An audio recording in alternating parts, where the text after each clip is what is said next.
எளிமையை கற்றுக்கிறது எப்படி? இப்போ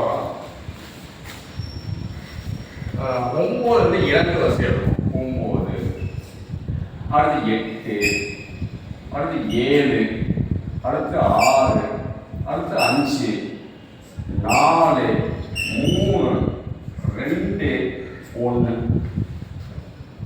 அது சைக்கிள். இப்ப கீழே இருந்து ஏறுவோம். ஃபர்ஸ்ட் 9, அடுத்து 8, அடுத்து 7, அடுத்து 6, அப்புறம் 5, 4, 4 அடுத்து 3, 3 அடுத்து 2, 2 அடுத்து 1, 1 அடுத்து சைபர்.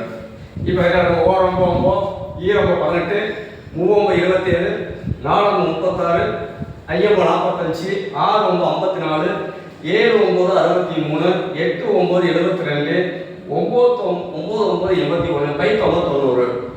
இது ரொம்ப ஈஸியாக இருக்கா? அவ்வளோதான்.